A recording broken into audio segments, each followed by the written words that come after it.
حضرت عمر رضی اللہ تعالی عنہ جا رہے تھے نا، رات کو پہرے پہ کھڑے تھے، تو ایک گھر سے ایک خاتون اپنی بیٹی کو کہہ رہی تھی دودھ میں پانی ڈال لو، تو بیٹی بولی امیر المومنین نے منع کیا ہے، تو کہا امیر المومنین کب دیکھ رہے ہیں؟ تو بیٹی بولی امیر المومنین نہیں دیکھ رہے، ان کا رب تو دیکھ رہا ہے۔ حضرت عمر دروازے پہ نشان لگایا تو آ گئے، دن کے اجالے میں پھر اس گھر کے دروازے پہ گئے اور صاحب خانہ سے کہا کہ اپنی بیٹی کا رشتہ میرے بیٹے کے لیے دے دو۔ امیر المومنین سوالی بن کے کھڑا ہے اس گھر میں، کہا اس بیٹی کا رشتہ مجھے دے دو۔ ان کو اور کیا چاہیے تھا؟ امیر المومنین کے بیٹے کے لیے رشتہ قبول کر لیا گیا۔ پھر اللہ تعالیٰ جل شانہ ان کو ایک بیٹی دی، اس بیٹی سے اللہ نے ایک بیٹا انہیں دیا، اس بیٹے کا نام حضرت عمر بن عبدالعزیز ہے۔ تو جب مائیں اللہ سے ڈرنے والی ہوں، تنہائی میں ڈرنے والی ہوں، تو پھر اولادیں ایسی ہوتی ہیں۔ اپنی اولادوں کی تربیت کرو، جب بچے چھوٹے ہی ہوں تو ان کے تصور میں یہ بات اچھی طرح سے راسخ کر دو کہ اللہ دیکھ رہا ہے۔ پھر وہ کبھی رشوت نہیں لیں گے کہ اللہ دیکھ رہا ہے، اور وہ کبھی خیانت نہیں کریں گے کہ اللہ دیکھ رہا ہے، وہ کبھی ملک کے راز کو نہیں بیچیں گے کہ اللہ دیکھ رہا ہے، وہ جو ہے وہ بد نگاہی نہیں کریں گے کہ اللہ دیکھ رہا ہے۔ جہاں کوئی کیمرہ نہیں پہنچتا، جہاں سیکورٹی نہیں پہنچتی، جہاں کوئی ایجنسی نہیں پہنچتی، وہاں یہ عقیدہ پہنچتا ہے کہ میرا اللہ مجھے دیکھ رہا ہے۔ تو یقین کی یہ دولت زندگی کا نور ہے، زندگی کا جمال ہے، اور ماہ سیام میں اللہ تعالیٰ اس عقیدے کو روحوں میں اتار دیتا ہے اور باطن میں جذب کر دیتا ہے۔ تو اس کو اپنے اندر اچھی طرح سے ہم اتار کر کے اپنی زندگی میں چراغاں کر سکتے ہیں اور اندھیرے دور کر سکتے ہیں۔ یہ تیقن کہ میرا اللہ مجھے دیکھ رہا ہے، میں اپنے رب کی نگاہوں میں ہوں۔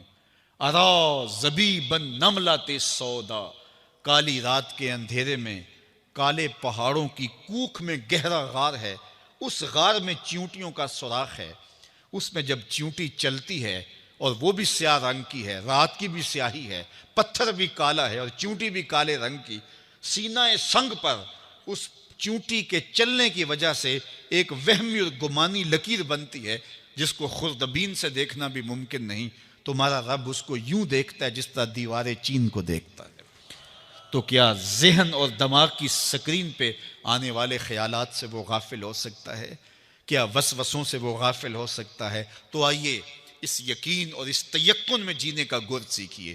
دیکھیے زندگی کتنی نور علی نور ہو جائے گی کہ میرا اللہ مجھے دیکھ رہا ہے، میرا اللہ مجھے ملاحظہ کر رہا ہے، میں اس کی نظروں سے، اس کی نگاہوں سے پوشیدہ نہیں۔ تو یہ عقیدہ ماہ سیام میں ہمیں نصیب ہوتا ہے۔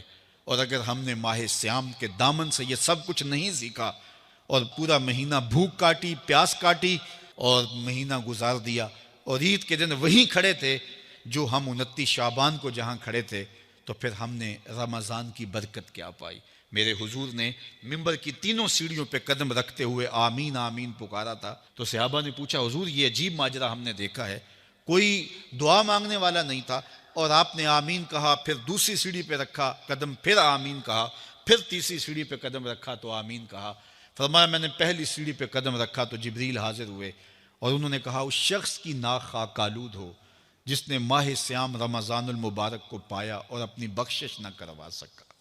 تو میں نے اس پہ آمین کہا کہ ماہ سیام ملے، رحمتوں کی برکھا برستی ہو، جنت کے 8 دروازے کھلے ہو، جہنم کے در بند کر دیے گئے ہوں، ایک نفل کا ثواب فرض کے برابر ہو، فرض کا ثواب 70 فرضوں کے برابر ہو، رحمتوں کی برکھا ہو اور بندہ اپنی بخشش بھی نہ کرا سکے، تو کہا اس شخص کی ناک خاک آلود ہو۔ تو حضور نے اس پہ آمین کہا۔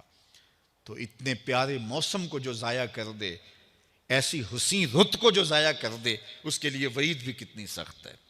کہا دوسری سیڑھی پہ قدم رکھا تو جبریل آئے اور کہا اس شخص کی ناک خاک آلود ہو جو والدین کو بڑھاپے میں پائے اور خدمت کر کے جنتی نہ ہو سکے۔ ممبر کی تیسری سیڑھی پہ قدم رکھا تو جبریل آئے، انہوں نے کہا اس شخص کی ناک خاک آلود ہو جس کے سامنے آپ کا ذکر کیا جائے اور وہ آپ پہ درود نہ پڑے۔ اللہ اکبر۔ رسول رحمت کا نام آئے تو درود و سلام پیش کرو، ان کا ذکر آئے تو تمہاری روحیں بھی درود پڑھیں، تمہاری زبانیں بھی درود پڑھیں۔ اللہم صلی علی سیدنا و مولانا محمد معدن الجود والکرم۔ ان کا ذکر روحوں کی غذا ہے، ان کا ذکر دل کا قرار ہے، تو ان کے تذکرے کی خوشبو سے اپنے ماحول کو معطر رکھو۔ وہ جوان جو ہی پروان چڑھا ان فوان شباب آیا، تو اس کی پیشانی سجدے کے تقدس سے مالا مال ہو گئی، اس کی آنکھوں میں حیا اور شرم کے پہرے آ گئے، اس کے خیالوں میں پاکیزگی آ گئی، اس کی زندگی کے شب و روز نیکی کے ماحول میں بسر ہونے لگے، اس کی راتیں ذکر الہی میں، تلاوت کلام مجید میں اور دن یاد الہی میں روزے سے گزرنے لگے۔ وہ جوان جس کی جوانی اللہ کی عبادت میں گزری، کیونکہ جوانی اگر عبادت میں گزر گئی تو بڑھاپا تو پر نور ہے ہی ہے۔ سب سے مشکل مرحلہ زندگی کا جوانی کا ہے۔ شیطان زیادہ ورغلاتا ہے کسی شخص کو جب وہ جوانی کے مرحلوں سے گزر رہا ہوتا ہے۔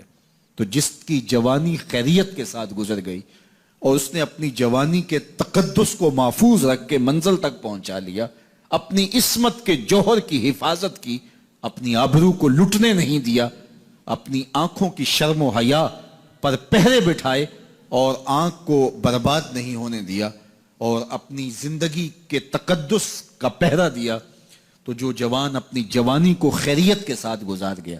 کسی نے کہا تھا نا، کتاب زیست کا ایک اور باب ختم ہوا، شباب ختم ہوا، ایک عذاب ختم ہوا۔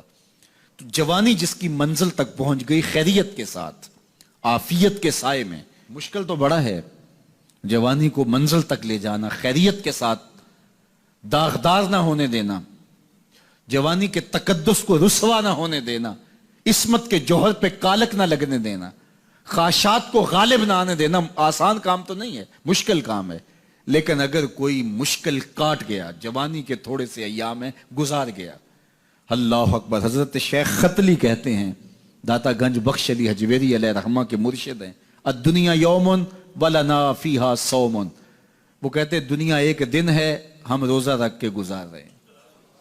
تو روزہ رکھ کے سارا دن گزر ہی جاتا ہے، دوپہر بھی آتی ہے گزر جاتی ہے، اور عصر کا وقت بھی آتا ہے گزر جاتا ہے، کھانے کا وقت بھی آتا ہے، چائے کا وقت بھی آتا ہے، سب کچھ ہوتا ہے لیکن گزر جاتا ہے، افطار تک بندہ پہنچ جاتا ہے۔ جس نے زندگی روزے کی طرح گزار دی، جس نے جوانی روزہ رکھ کے گزار دی، خواہشات کو بے قابو نہیں ہونے دیا، مشکل کام تھا لیکن اس نے مشکل کام کر دکھایا۔ اجر کتنا بڑا ہے، سنیے اللہ کے محبوب کی زبان سے سنیے۔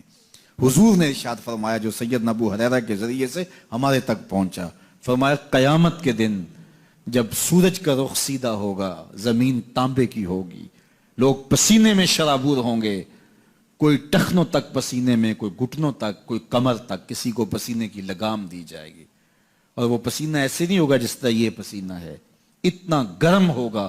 ابن رجب حنبلی کہتے ہیں اس پسینے کا ایک قطرہ اگر احد پہاڑ پہ ڈال دیا جائے تو وہ پگھل جائے، اتنا گرم ہوگا، بدبودار اتنا ہوگا، ایک قطرہ دنیا پہ ڈال دیا جائے، انسان کیا جانوروں کے دماغ بھی پھٹ جائیں، اس پسینے میں لوگ شرابور ہوں گے۔ لیکن جس نے اپنی جوانی کو عافیت سے گزارا ہوگا، کل قیامت کے دن جب کوئی سایہ نہیں ہوگا، اللہ اس جوان پر اپنے عرش کا ٹھنڈا سایہ عطا فرمائے۔